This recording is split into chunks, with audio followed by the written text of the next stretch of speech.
Good morning, good afternoon, good evening, good night, wherever you are. Rob, can you hear me okay? I can hear you well. Okay, fantastic. Welcome to the Row.Team webinars. But before we actually go too far, there's just something that I do actually want to acknowledge today, particularly. Just a thank you to all the people, medical professionals, grocery store workers, everyone out there that's actually helping us through the crisis at the moment, and our sympathies as well to those affected by this crisis. It's strange times that we live in, but that's where we are, and we have to do our bit by staying indoors, and that's what's driven us to be here. So good morning, Rob. Thank you very much. Good morning, as in it's Vancouver time here. I know it's evening in Cambridge. Thanks for actually joining us. And this is the first session that we're actually going to do. So you and I are the guinea pigs here. Indeed. Well, no, it's great to be here, and great to chat about rowing when we haven't had much chance to do so in the last few weeks. Exactly. Well, that's the thing that sort of struck me just to get this thing going was I'm sitting in my basement smashing away on my computer, and there's a limit to what I can do. So I'm thinking, okay, what else can we do here that might be of interest to the community out there? And I started just reaching out to a few people, and there's some take up on the idea. So I thought, okay, let's give this a go, and hopefully I can master the technology, and people can get some value out of it. Other thing just to say to our guests who are online, and I see a fair number of guests, is that you're muted at the moment, and you can use the Q&A button to type in questions as we go along, and we'll deal with those as and when they come along and we get to them. What we were looking to do this morning, just to give you a sense of our structure, was a little bit of a sense of the build up to the boat race and how the athletes dealt with all that, some current trends in training and physiology and the technical models that Rob is working with, and then just Rob's journey as a coach, how he got to where he is, and his advice to people that are looking to move forward with a coaching career. So Rob, I guess the first thing is just to start with the most recent events. So it's just over a week ago that the race should have happened. Tell us a little bit about the lead up to that whole thing, how you guys are progressing, and then when the news starts to feed in. Yeah, well, it was 2 weeks before the date of the race when we got cancelled to the day. Sunday evening, I got a phone call from our representative of the boat race company, the limited company that runs the race, to say that the race had to be cancelled. And we've been talking to the government directly on whether the boat race could happen or not, and we were looking through lots of possible scenarios. Perhaps it could happen earlier, perhaps we could do it at a different venue. The long and short was we weren't able to do that, and contractually we weren't able to change any details of the race. And that day was the following day, the Monday after that cancellation, for us, when the news came out, was a big change in the in the environment here. And obviously since then it feels like an eternity ago. We're just shy of 3 weeks ago from that point, but it feels so long ago because I guess so much has changed for everyone in that period. So up to that point, we were really going well. Really felt like the crews were marching on, and we were building into that last stage of the 2-week run up to the race, where we've done really the bulk of what we're going to do, and it's like the refinement pieces moving towards the race. And I guess coming up to the boat race, you've got sort of two feelings really at that point. One is, well, we've got a lot of stuff to do. Another is, we've really got the core of what we need to have, and we can really work on refining it. And that's the stage we felt we were at. So really building some confidence with the guys, and looking forward to racing, and looking forward to that build up. That last 2 weeks is really fun. It's a super exciting. We were really looking forward to it.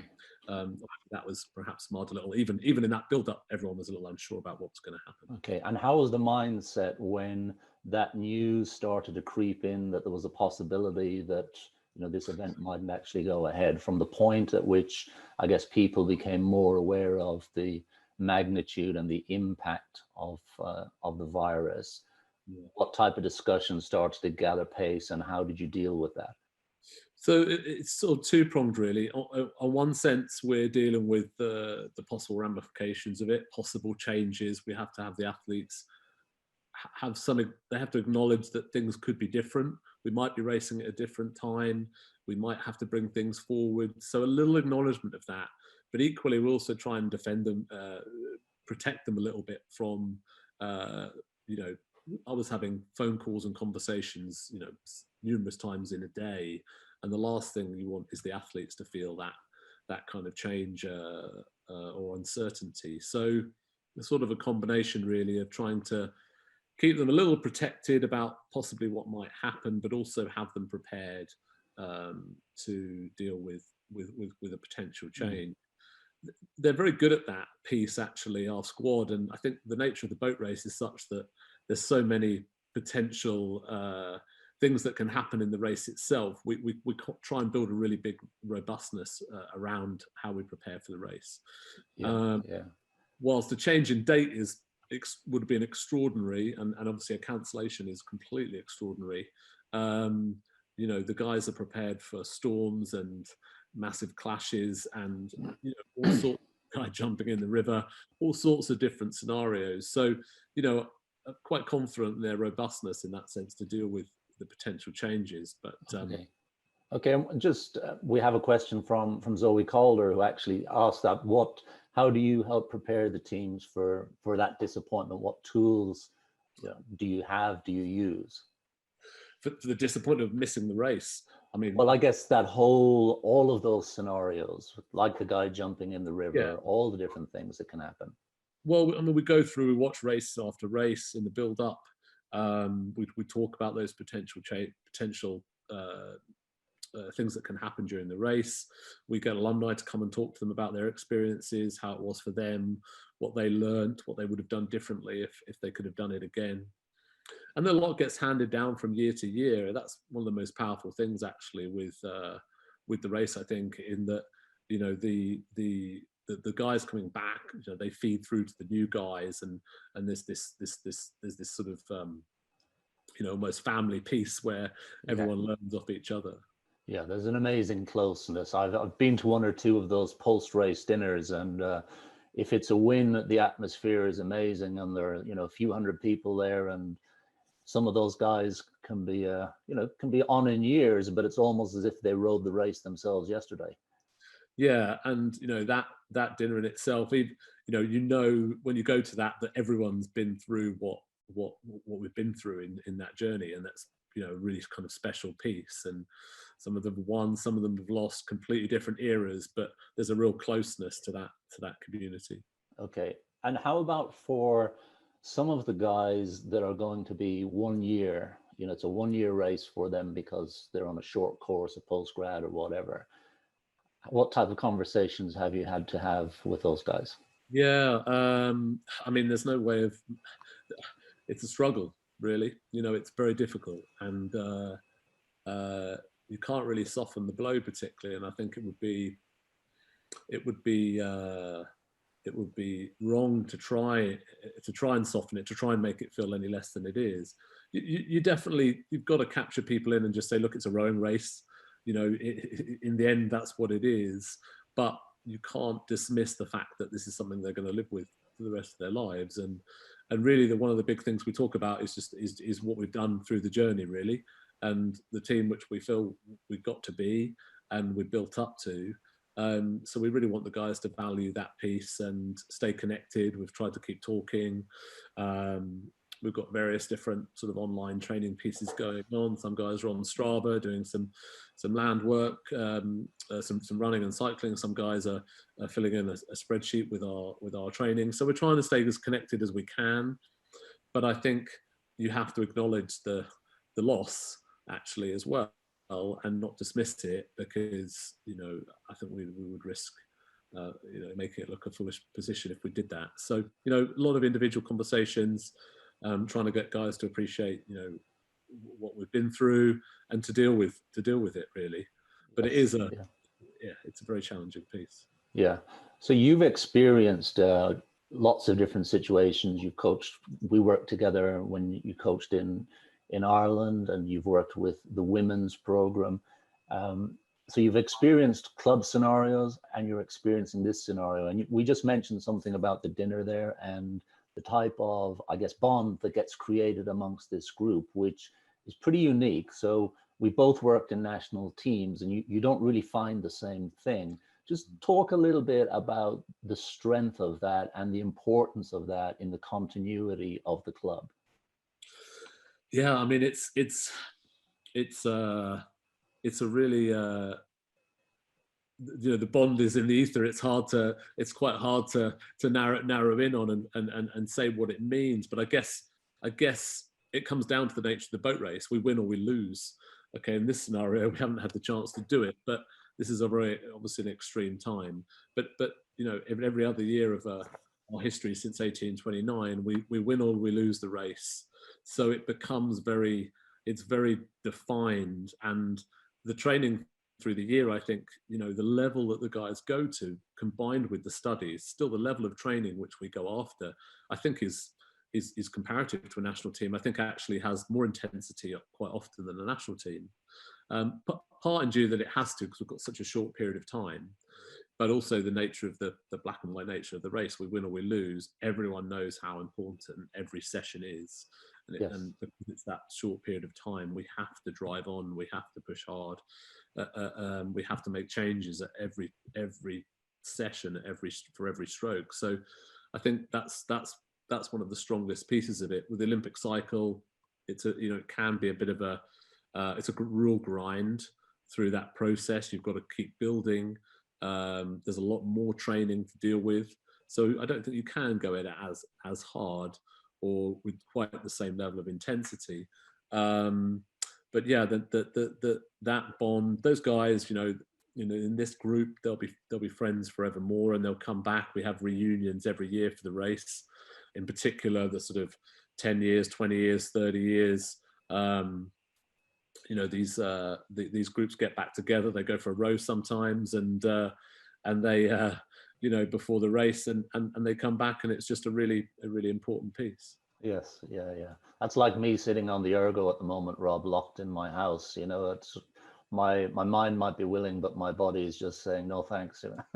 They tend to look quite good, these old guys, when they go for a row. You sort of think, well, you know, we could do with a couple of them now, but we're not quite capable of the extreme nature of the race. Yeah. Those numbers on the clock are just saying to you, you know, it's not there anymore.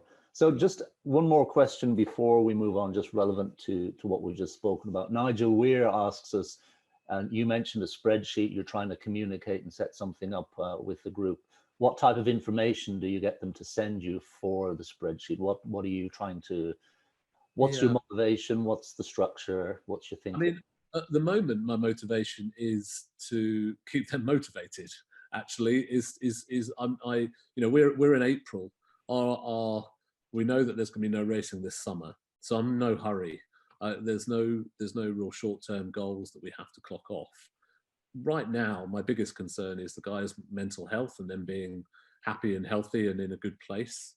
And the other thing I've asked them to do is to focus on their weaknesses. So we don't have a really nailed down structure for their training at the moment. I think it would be remiss to be pushing them that hard at this stage. Mm-hmm. And I'll want them to, you know, if things clear up, hopefully they will do in a reasonable period of time. I'll want them to be pushing on with their training late summer, into the start of hopefully when we might meet and start training together. So I've got a sort of a long-term vision on that, really. When it comes down to later on, you know, we give them we want them to have some freedom. We'll advise them on some training, and we'll take down all the information we can, essentially. But we'll leave them to do a lot of what they want to do. I'll keep an eye on it and suggest things to the guys, but we leave it a bit more open, because when we start the program, it's totally structured, and 99% of the training is done together and is predominantly the same. A little bit of flexibility, but predominantly the same. So I think it's important to give them that freedom, and also the chance to work on the weaknesses perhaps that they need to work on, which we won't be able to do in a constrained boat race program. Yeah, and maybe that's something that we might come back to later in these webinars, is just how people are dealing with, I guess, the virtual coaching and getting that information back from athletes. How do you keep them motivated? I've had that discussion with a few different coaches recently, and I've seen a few different approaches. Some are very structured, and some, I guess I've seen very structured ones with junior athletes particularly, and a little bit looser with the older athletes. They need that freedom. Okay, fantastic. Just one here, and I know that it's there's been a change over the past couple of years in terms of how the women and the lightweights and how that whole structure has changed, and actually how they've all come to merging towards racing on the tideway now as well. So a question from Mark Bavington, talking about the team spirit. How do you think the spirit is at CUBC between the men, the women, and the lightweights? And is there a much more united team now that you're based at Ely and everyone is racing on the tideway? Yeah, for sure. Definitely. I think, we're definitely striving, and we're moving towards much more of a one model for the CBC.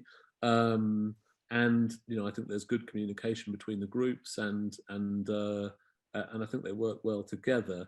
I think what's important is that each team in itself is too big a group to have one sort of module, and it needs to have its specific parts. And for everyone to work well, each specific part has to work well, and then we need to come together and support each other as a group. So I think the spirit is a key piece, and there needs to be a good spirit and a good ethos between the groups. And I think we're moving closer and closer towards that. There's definite work that can be done on it. But we've got a great new boathouse at Ely where we all operate from. Everyone also operates from the Goldie Boathouse in Cambridge, where we do all our land training. We have some offices. So, we've got a really good setup now, which we didn't used to have, in separate places, not very great facilities. That probably surprises a few people, but up until a couple of years ago, we were pretty much working out of a tin shed at Ely for our rowing sessions. So we're very lucky now to have great facilities, and that means the team can work much better together. Okay, cool. I've got a few other questions here, but some of them are more on the topics that we were actually going to discuss anyway and explore. So tell us a little bit about the day-to-day training and environment of the guys, and I guess let's get into the nitty-gritty of training and that detail a little bit more. So if you want to start with, I guess, the structure or the thinking behind the program, and we can go from there. Yeah, I could share a bit of a document here, Martin, if you want, which is just a basic layout of the week. Yeah, go for it. Let me get that up, and I will take that away.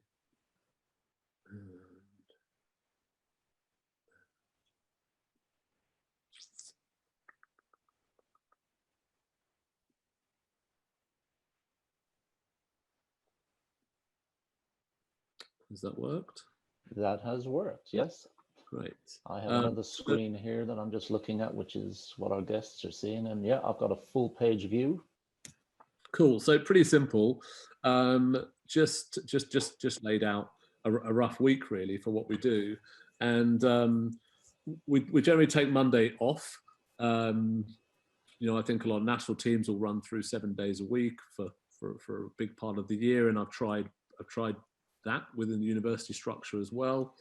But actually we've found that day for our team and for our students is particularly important to have off, to get recovery, to focus perhaps a little bit more on the studies that day.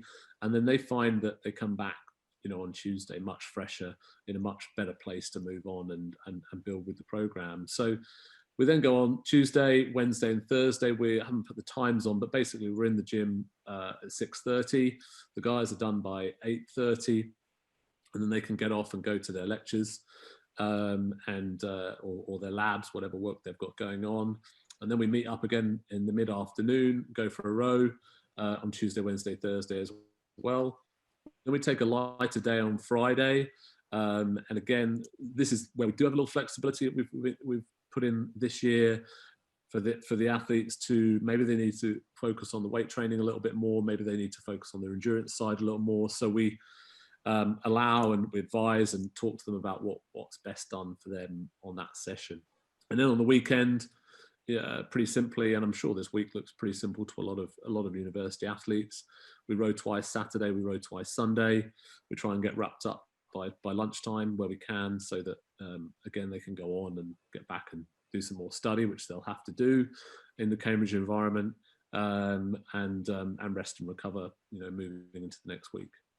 Yeah, and I guess this is one of the big differences between the national team program and a university or a club program. The university or club program has to be built around the athletes, yeah, or the students' commitments in effect, or the workers' commitments in a club program. So it's quite different. And could you maybe, if you have a moment, given that you have worked with national team athletes in Ireland, where you had guys available to you, the difference in your thinking between a program like that and something like this? I'll lose the share there. I think that one of the things you have to hone in on really is the big piece, the big pieces of the puzzle in this kind of program. We have a short period of time. We might only have athletes for a year, or in fact, it's only 6 or 7 months in reality. And we're in the 8. We're rowing a big boat. We're on the tideway with a lot of things that can get thrown at us. So I think, look, and as coaches, I think we all want to get into the detail of what we do. We all want to be really specific, and we do a lot of work on that around the edges within our program. So we're doing some tank work in Goldie here. We're doing some extra work on the ergos. We're doing, video work with the guys where we can. I think technology has been useful. Just WhatsApp videos is good to be able to get the guys, seeing what they're doing straight away. So they'll be looking at that, on the train or the bus back to Cambridge, where we might not have time to delve into it on a day-to-day basis in great detail. So we've got to use those pieces. But I think, I really try and dive into the big picture. What are the most important things we need to be doing as a squad? And then you try and build as much of the detail around the edges of the program, and where people have got time and where you can do extra pieces. So that just leads us on to the question, Rob, and people I've worked with over the years are very clear about that. The basics are the most important things. If you had to list the basics, the absolute basics, and stay away from the shiny things, what are your basics? In a technical model, or as a whole? Well, let's go on a technical model, and then let's think in a physiological and a training sense, and then maybe even in a group sense as well. So there's almost the 3 building blocks of any program: the technical, the physiological, and the psychological. Yeah. So on a technical sense, I think rowing long, really obvious thing it sounds, but we've got to come back to it. And indeed, even with quite a refined boat, we had to keep coming back to it with the blue boat this year. And when that was right, when they were rowing to the markers they needed to row to, the boat was going fast. And when that didn't happen, then we weren't going as fast as we needed to go. So I think even further down the line with quite a refined crew, that can get that can slip, that you can lose it. So just rowing the proper length that we need to row is incredibly important. Do you use any telemetry for that, Rob, or how do you actually determine that? We do. So we have both our Goldie and Blue Boat set up with telemetry pretty much for the full year. So we're watching that, we're looking at that. In the end, I'll be honest, I had catch and finish markers in the boat as well, and we probably would race with them. If we show some video at some point, which we may, you'll see them on the boat. And I think, it's hard to get away from that. That's just utterly key. And if you can see people getting to the markers together, both ends, then, basic, simple things. But if we're doing that well, then we're doing rowing pretty well. And it can be quite easy if you don't have those markers and if you're not really clear about them, for them to slip away. And that's where we lose those key pieces. So rowing long, for me, rowing in a fairly simple, relaxed, rhythmical pattern. I think we try and row reasonably one speed, sort of with the handle in and away, quite continuous, but with time. It shouldn't look hurried or chased or rushed or particularly fast in one area.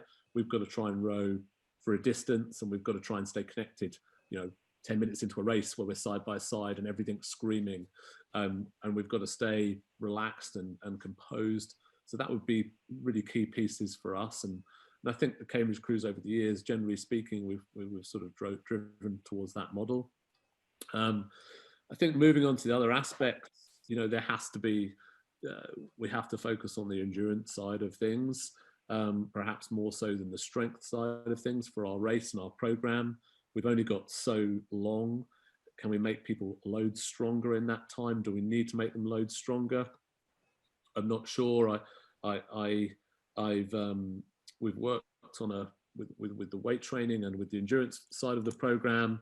I think it can be a little tricky to try and do everything. So we've tried to get a bit more balance with our strength and conditioning work. It's a really important aspect, but I think trying to make people, do 3 or 4 weight sessions like a national team might do per week is quite challenging. Mm-hmm. We've found we've probably got more injuries trying to do those two things and get the recovery at the same time. So, we've got to go out and grind out good miles. It's essential. It can't be glossed over. So a robustness to the way we row. It can't be too fancy. It's not about the little finger where it is. It's got to be really tight, really honest. Otherwise, we won't be able to deal with the things that get thrown at us in the what I think is one of the most challenging rowing races you can possibly do. And then so again, yes. If you turn it the other way around, if you were an observer looking at a Cambridge boat and it's sort of mid-race, what would you like to be able to say about that? Yeah, so I think some of the things I've covered there. I'd like to think that the crew looks relaxed. It looks composed. It looks like we've got the right ratio, and I think ratio is ratio. We think about time on the recovery, but it's not just that. It's the right ratio for the rate. So we could row at 32 and have loads of time in the recovery, but that's clearly not going to cut it for the boat race. Equally, I found with the guys this year at points, if they tried to take too much time, they got short. So we know that there's that tipping point where if we go beyond 26, 28, we've got to move a little faster in the recovery. So it's trying to find that balance point where we've got time to make a good stroke, to have good blade work, to be in at the front, to be held through to the back. So we've got time to make the drive right, but we've also got time to relax and recover a bit on the recovery. So it's finding that fine balance. So I'd like to think that you could see that fine balance with the crew, that they were able to move the boat with great distance per stroke in the drive phase, but they're able to recover and have some time in the recovery. And that sounds obvious, I think, perhaps, but we know is really hard to achieve. Yeah. So in your training environment, and obviously I know Ely pretty well. I've spent a few hours there. Are there key markers in that training environment? And this is something for all of us as coaches, adapting to the environment that you have. Sometimes you have a measured distance, and just over experience, you build up some sense of what's a good thing. And it may be 2 trees, it may be 500 meters, it doesn't really matter, but you get to know something in your environment. What type of markers do you have that you're sometimes going, oh yeah, I'm seeing what I want to see here? Yeah, I mean, we have a relatively sterile environment where we row. As you know, a 5K straight, we have 250 markers all the way up and down the straight, so we can look at the times. Obviously, there's the conditions challenge that. And we've had a bit more rainwater, although we don't have a huge amount of stream or run on the water at Ely. It's still a factor, and wind, of course, is a factor. I think for me, it's less about the times on the water and more about the feel. When the boat's going well, the guys know it and I know it, and when it's not going well, they might usually both know it, but certainly one side will feel it more than the other. So I think in the end that I don't think there's critical sort of markers I've come down to on that front. It's more of a feel, and that's probably the way I operate a little bit more. And that's a more holistic side of things. When do I feel everything's coming together? Does it look right? Does it feel right? Does it sound right? All those different pieces, when they come together, that's really when I feel like we're on song. Yeah. And for our guests this evening who have never been to Ely, and Rob just describes it as a little bit sterile. I think if you can imagine, you go 5K, it's almost like being in the Netherlands in many respects. It's green fields and ditches, and it's a piece of water it's amazing to row on, certainly in the summertime when I was fortunate to be there, but I've also been there in the wintertime when the only thing you want to expose are just about your eyes. Everything else is covered up. Yeah.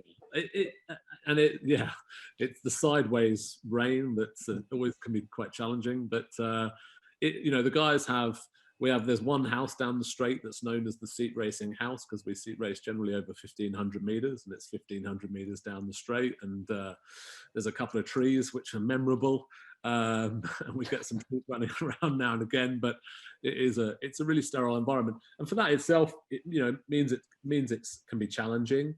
So we've got to use the crews effectively together. We brought a third eight into the equation this year, which we haven't done before. So we've tried to operate on a bigger squad level. That's challenging in itself because the river is narrow.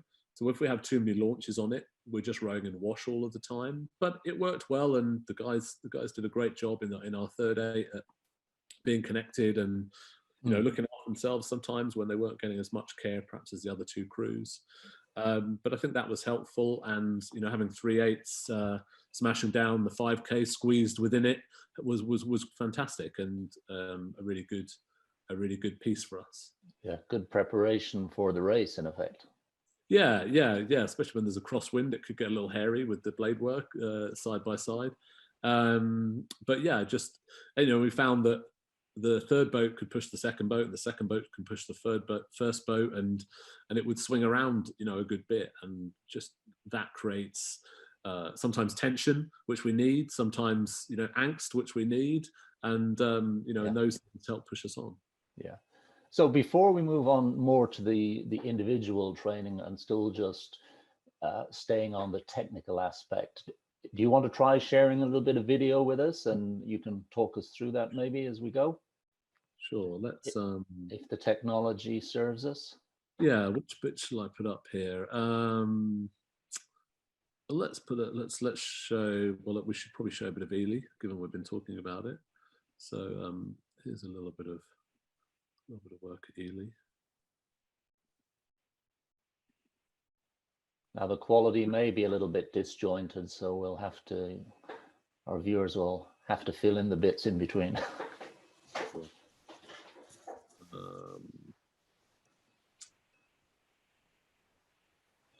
Bear with me.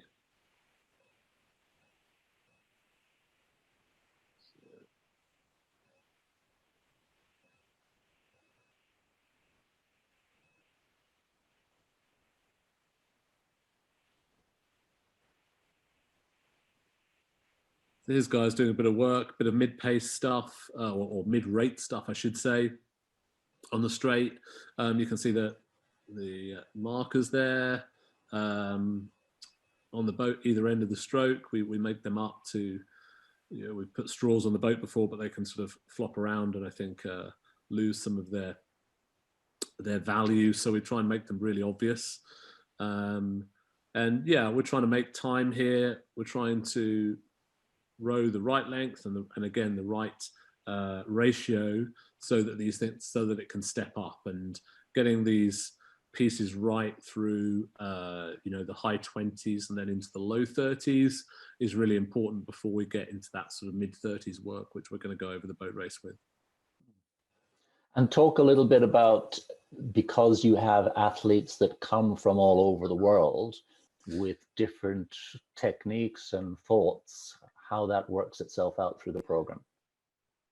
Yeah, and that's a huge piece. Here we've got a stroke man actually was at St. Paul's, but has been at Harvard for the last 4 years. 7 man learned to row at Wisconsin in the US. We've got a few Brits through the middle. We've got 2 guys in here, 2 and 4, who learned to row at Cambridge. So we've got some guys with probably 10 years of pretty good rowing experience, and then we've got a couple of guys here that learned in the last 3 or 4 years. So yeah, it's about getting the guys on the right page, and that's probably where the culture piece comes in. I'll lose the share there.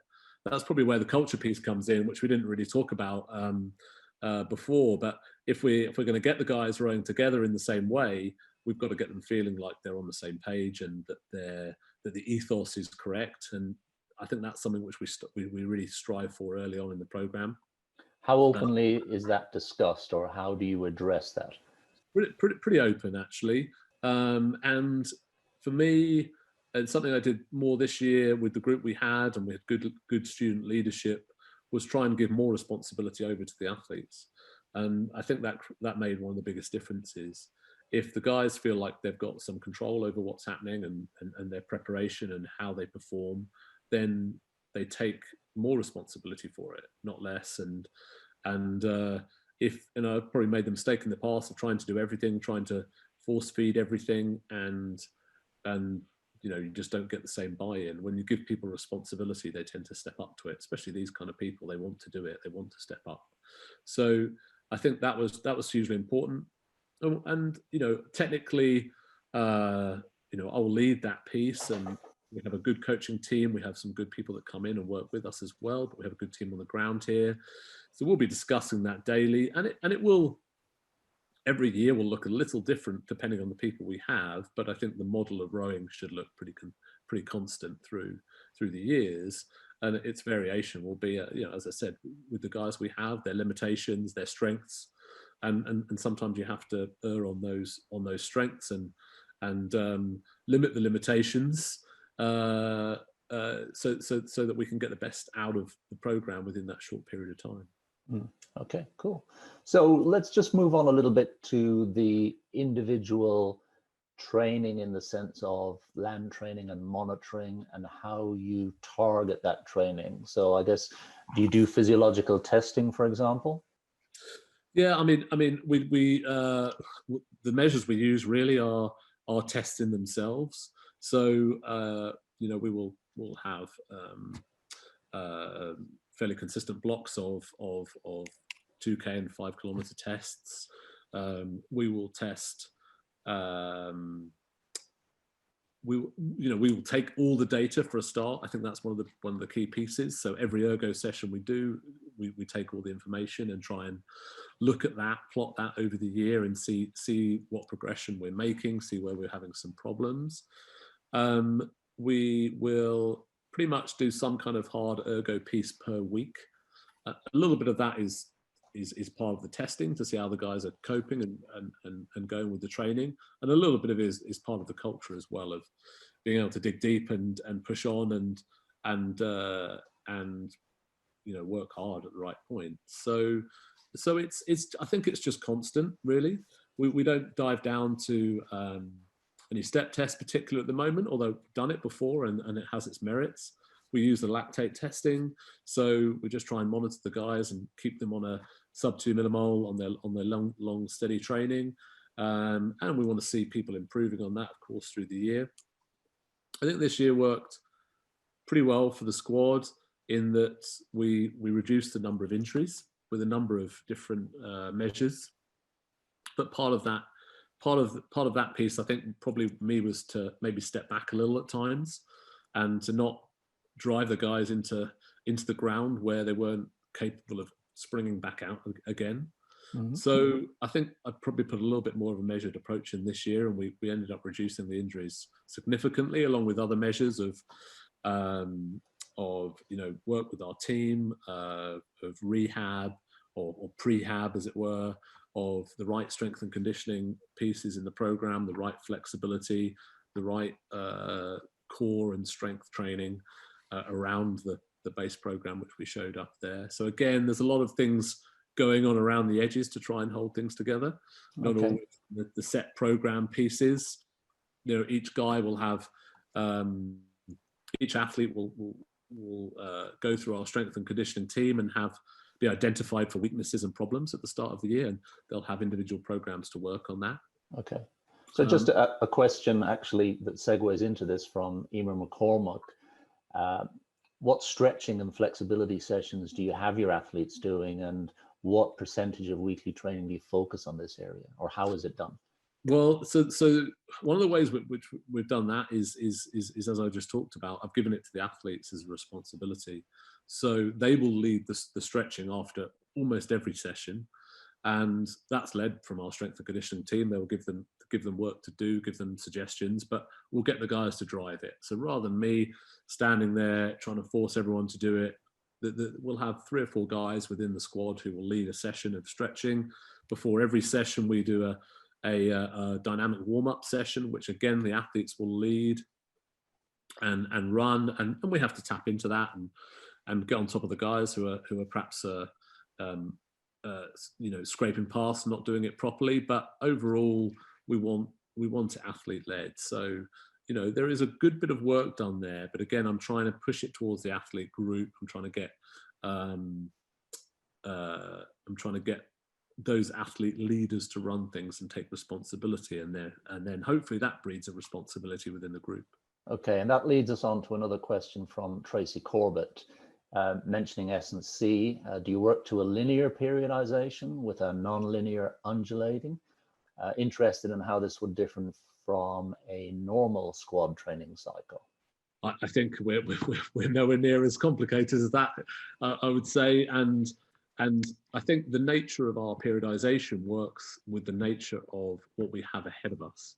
So we have various different competitions lined up through the year: the Force Head of the Charles this year, GB Trials, and the nature of just where we are in the calendar means that the program, has to have some periodization to it, of course, but that probably falls in line with some sensible, common sense thought process from me, and depends on how these competitions spring up and where they are for us. Sure. I guess when you do the macro planning for your program, the first thing you're dropping in really are your commitments to events. Yes, and then working from there.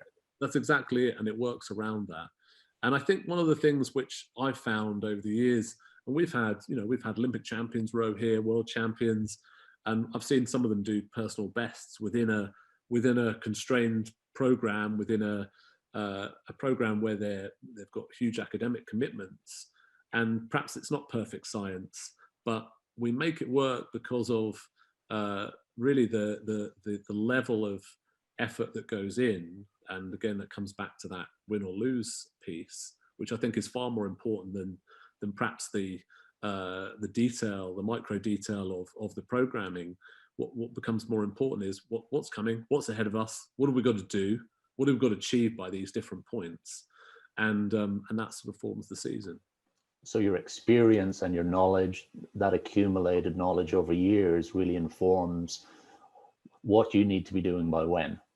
Yes, exactly. And then you've got to come back to the basics, haven't you? You've got to come back to, what are the things we need to do? We need to layer a good base of endurance. We need to have the guys perform to a level of flexibility and core strength that means that their bodies hold together.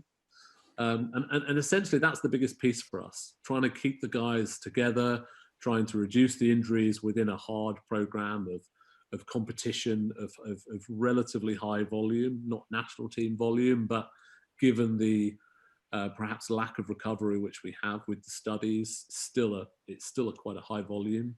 Mm. So the programming, so that's when you have to dial back to those basics, and I guess those are the things which I'm always looking at. Yeah. What would be a maximum volume type week in a program like CBC? In the term, we might get up to sort of 160, 170 kilometers maybe.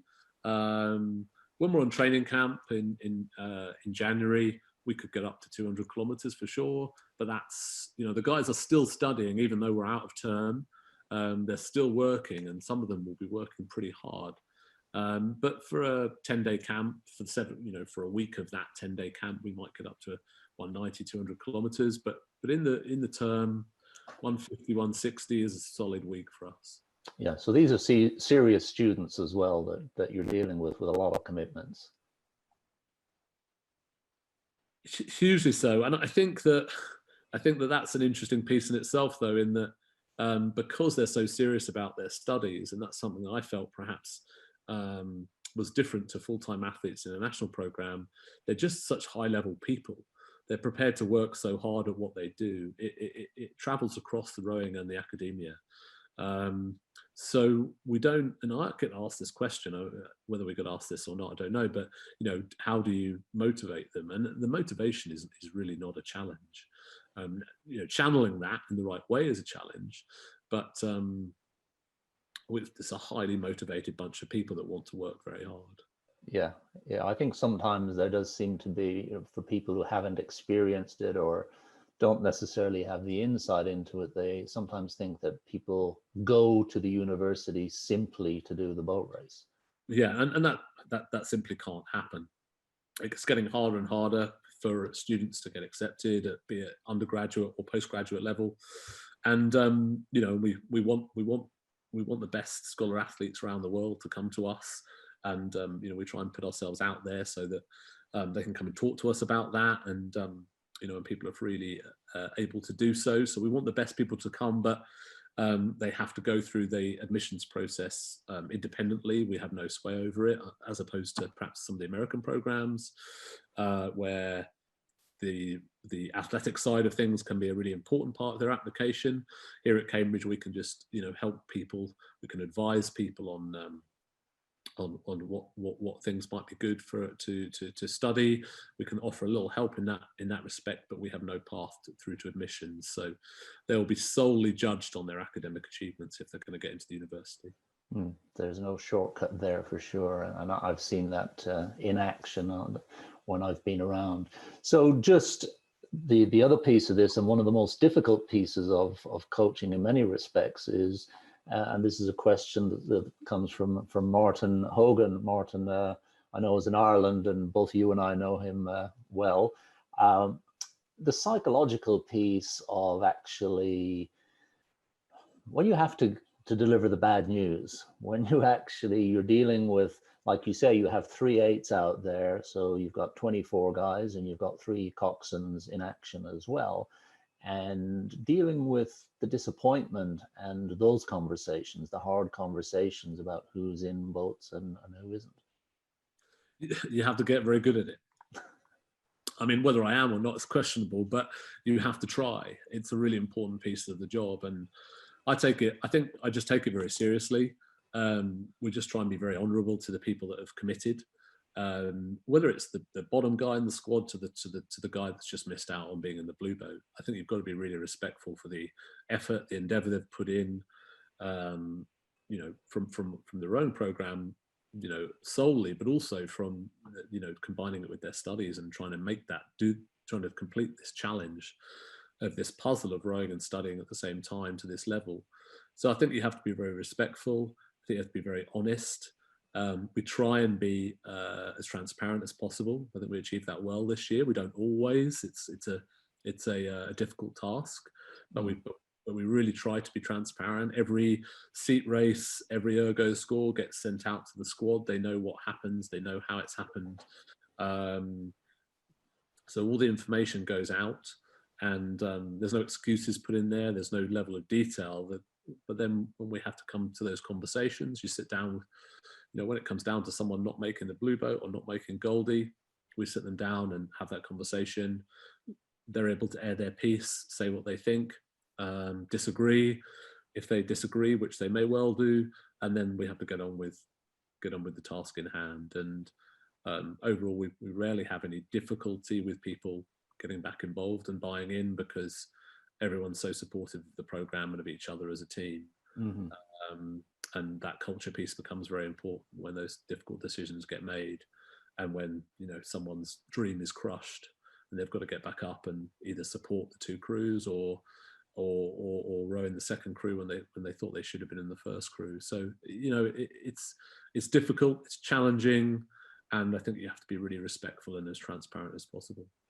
So given the time window that you have to operate in, which is very short, when would you say selection begins even at its smallest? And then when does it actually peak out? When is the final cut? Yeah, well, I mean, there's no lie. It's we do a 2K on day one. You know, we have a meeting on day one. We do a 2K test on day two of the program. So the selection starts from the beginning, and everything builds up. And of course, the later tests, the later selection moments become more important, and sometimes it comes down to a line ball decision, and you have to make a seat race or an ergo test to perhaps solve that problem, or finalize that decision, I should say. But you know, it starts from the start, and the guys have to build up a layer and you know, a year's worth of results and you know, and commitment to the team and the cause. So it starts from the beginning. Of course, the latter stages become more important, but it's a year-long or a 7-month-long process for us. And actually, Martin is following his question up with that old classic. You know, the erg doesn't float, and sometimes the boat appears faster with lesser ergs. How do you deal with that? Yeah, I mean, simply, I've never selected a boat where the top ergs were the top 8 ergos, maybe the top 7, or certainly the top 6. But there's always an outlier, and you know, if a guy's 100 kilos and a guy's 80 kilos, there's a big difference there as well. And of course, there's a difference in skill level on the water and what people can put down. So it comes down to the rowing in the end. I'm not going to put someone in a boat just because they have you know, great ergo. We want the fastest or most physiologically strong people in the boat, so we will try to get them to a rowing ability so we can get to that point. But rarely does it quite get there, and usually there is 1 or 2 guys that haven't got the biggest ergo or the top 8 ergos. And you'll see that where in the pairs and the fours? Is that where you'll typically be looking out? I mean, I think we'll see it all the way through the year, really, in different boats, and we start more on the smaller boats and build towards the 8. But in the end, you know, we may look at a race within the 8s, swapping guys over. That becomes difficult because there's so many more factors involved. But Yes. seat racing in 4s is still a pretty staple thing we do, and I think it still offers a pretty reliable position for us to separate the technical aspects of those 2 people. But I think you have to look at it. You know, we do a seat race, it's very close. Maybe you do the race again.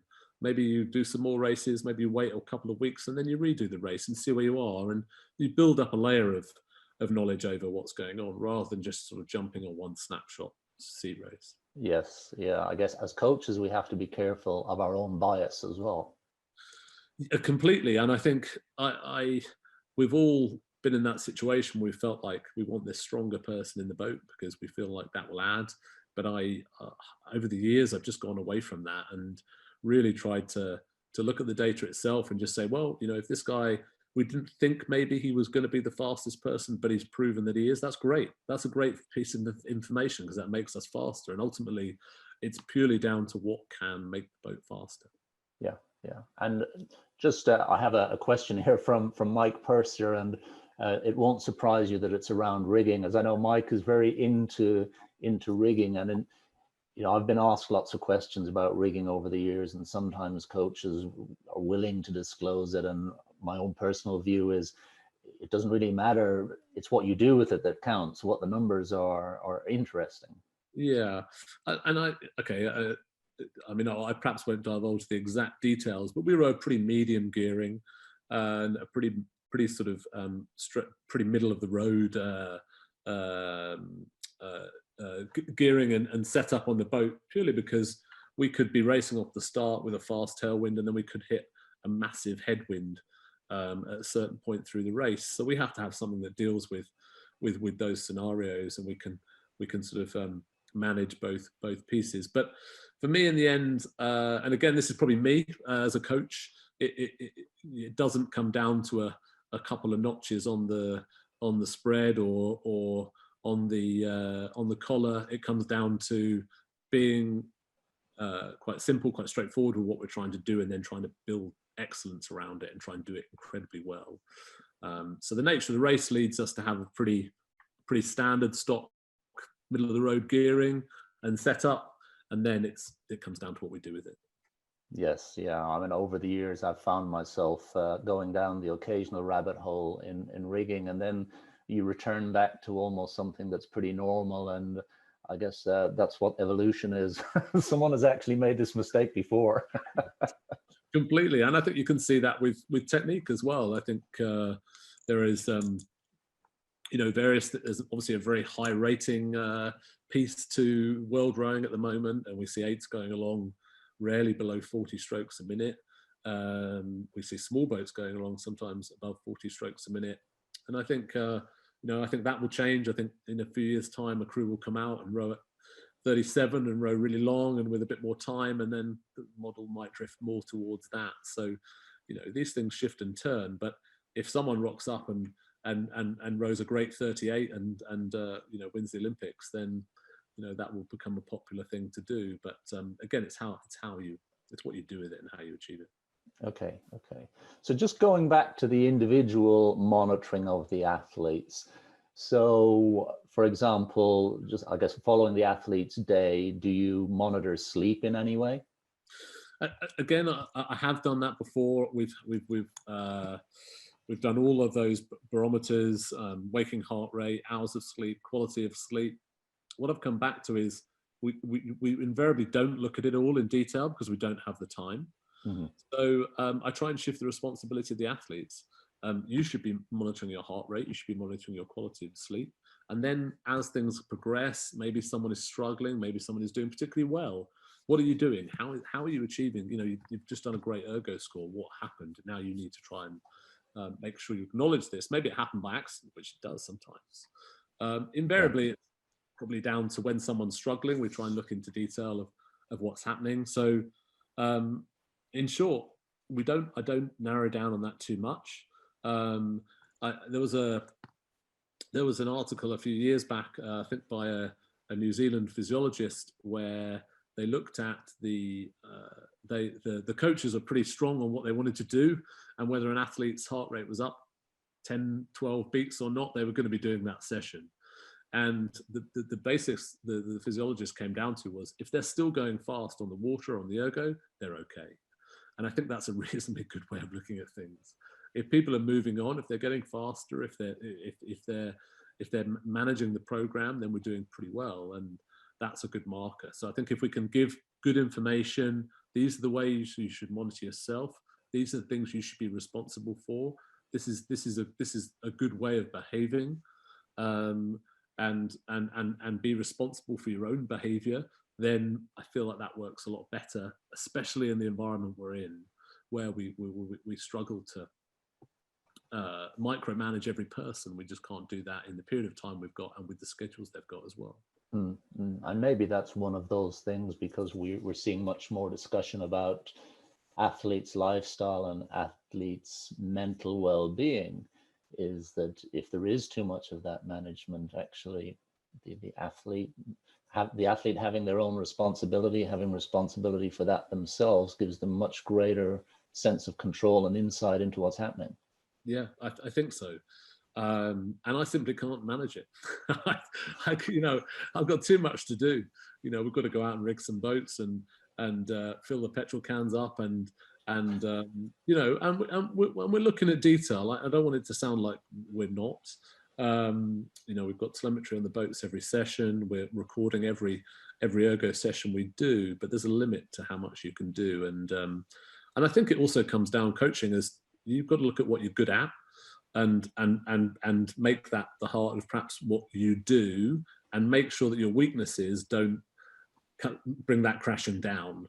that's the sort of balance I'm probably always trying to achieve. You know, trying to be better at the things I'm not good at, for sure, but also not trying to be another coach. I'm the coach I am, the person I am, and that's, I think that's incredibly important.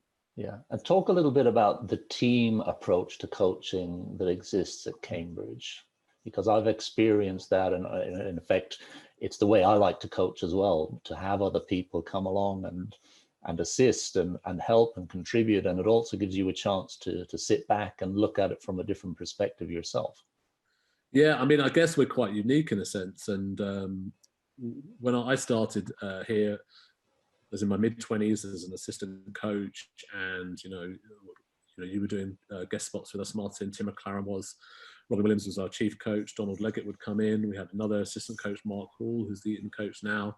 So we had a big team of coaches, and we're all trying to work off the same ethos, trying to produce the same rowing stroke, but all coming in with some different language and some different experiences.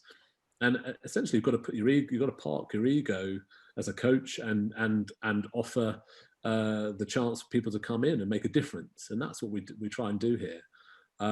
So we probably do a little less of it these days, just because it's a little harder to get everyone involved that we need to get involved. We want to get involved, and it's important to get the right people, people who will come in, add value, won't make it about them as coaches, but build into that team ethos, which I think we have. So at the moment, work with assistant Jordan Stanley. He's here every day, coaching with me. Donald Leggett comes in and offers a wealth of experience since he rowed in the early 60s in the boat race. With Tim McLaren come in to do spots with us. Tim, I think, speaking to you as well later on. Martin, who's got incredible experience coaching internationally in Australia and in America. And Tim's someone I've probably learned most off over the years. One of the reasons being he would come over for a short period of time, but he'd be as keen on helping the young coaches as he would on helping the rowers. And I think as coaches, we probably don't do that very much. So that was incredibly helpful to me. But that's quite natural for me now, because I grew up as a coach in that experience of working with others and working in a big team. So it's quite natural for me to do that. I think when we were chatting before this, something which for young coaches that I think is incredibly important is to try and go through that, try and get that apprenticeship, try and work with other coaches who are leading you to start with. Don't try and jump in at the top. When I see people do that, go into sort of head coaching roles very early or immediately after their rowing careers, and I think that's a real mistake. You want to learn from some people, you want to work with other coaches, and get that apprenticeship, gain that apprenticeship. I was very fortunate to be able to do that at Cambridge, and move on and do some other things. There's probably a lot more coaching roles out there now than there was then. So it's tempting to jump in at that, but I think you've got to have an open mind, and you've got to be, you've got to be humble to a large degree if you want to be successful in the long run. Yeah, absolutely. I can't reinforce that point strongly enough. I mean, for me as well, to have the mentors that I had throughout my coaching, Bill Mason and Robin and Harry and all the people, and actually everyone that you worked with, because everybody brings something slightly different to it. I think just to be open-minded to that. And I guess one advice to coaches who maybe don't have that opportunity is reach out to people. Coaches are actually amazingly open. They might seem like they're inaccessible or whatever, but most coaches are pretty open to someone riding in a launch for a session and having a chat. At least that's been my experience of it. Yeah, and we do that here. I've got some young coaches that we've mentored a little bit, that have come out with us, and maybe gain some experience. And the bottom line is, there's no magic bullets here. There's nothing I'm going to be doing in that session which is going to revolutionize anyone's life, or we're going to give away any incredible secrets. It's hard work. It's diligence. It's trying to do things very well on a day-to-day level, and it's trying to manage that whole piece. And the management of that is probably the biggest thing. We could all go out and do one good coaching session. That's pretty simple, Yeah. coming back the next day and filling it, moving it on and stabilizing it and keeping the guys calm and getting some good work done. These are the challenges that we face. Okay, we're pushing on in time here, Rob. The time has absolutely flown by. But we have a couple of questions around a similar theme of the Olympics being cancelled, and obviously, well, not cancelled, being postponed back to 2021, and any impact that may have on your program, because typically athletes will do an Olympic cycle and then maybe come and do a boat race. Yeah, certainly we know some people that would have been going to the Olympics this year who would have liked to have come to Cambridge next year, who are in the process of applying, and they simply won't be coming to our program next year. I mean, the one of the odd things really, I suppose, at Cambridge is we don't know the full group of people coming next year. Applications for some courses here stay open until June. And lots of them aren't closed yet. So the nature of our squad next year is still pretty open. We will we figure out who that is going to be over this next period, over time, and we try and slot them in and get them sort of communicating with us and working with us to a degree over the next few months. But yeah, it will have an impact for sure, and we'll see where we are. Yeah. Okay. Well, we could go on forever with this, Rob, but I'm conscious of time and people's attention, and not that we have a huge amount of things to be rushing off to do these days, but nevertheless, I know my wife will be knocking on the door soon, actually, going, "Hey, let's get out of here." One important piece, a question that's come from Mark Beer, around coaching can often become all-consuming, especially in the boat race and high performance. Some of the things you do to switch off, and how do you get your life balance right? It's a really great question, actually. And I think you probably only get there with time and with experience and in the end with priorities. And I think, for me, it's about family and work, probably predominantly. There's not a lot else that goes on around that, and you have to your family becomes the priority piece, which gives you perspective. That's what I've found anyway over time, that piece has helped me to gain some perspective. And I guess you learn to be able to switch off outside of the program. You have to be. If you don't, it'll drive you mad. And we've been through some hardship over the years of losing races, and that breeds some humility, and it breeds perhaps an ability to figure those pieces out, to prioritize, to be able to switch off. So there's no easy answer to that. But I think in the end, it's just rowing. It's just a sport. As important as it is to all of us, and as committed as we are to it, get some perspective. Breathe. In a time like this, is a time for us to look back on things a little bit more and have a bit more perspective over what's happening. And and Mark knows well that the lead up to the boat race is a really intensive piece. The week of the race itself, we're reminded that the race is coming. The BBC cameras turn up. The press are around. There's a real hotbed to that, and I think that I've learned through that week to sort of to really grow up a little bit and to try and enjoy that pressure scenario. And if we can enjoy the pressure a little bit and then try and switch off at the right times, then I think we can do quite well with it. But yeah, it's difficult. Okay. I'm sorry that we haven't been able to answer all the questions. There's still some outstanding here, but time is pressing on. And Rob, thank you so much. This has been a really good conversation and some great insights into the program. So a kickoff to Row.Team or Row.Team webinars. You're the first man in there, and great job. Thank you very much. Thanks for having me.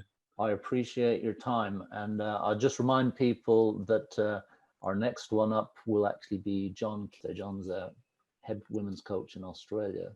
So something else to look forward to as we look for things to occupy ourselves through the coming weeks. But Rob, thank you very much. Massively appreciate that.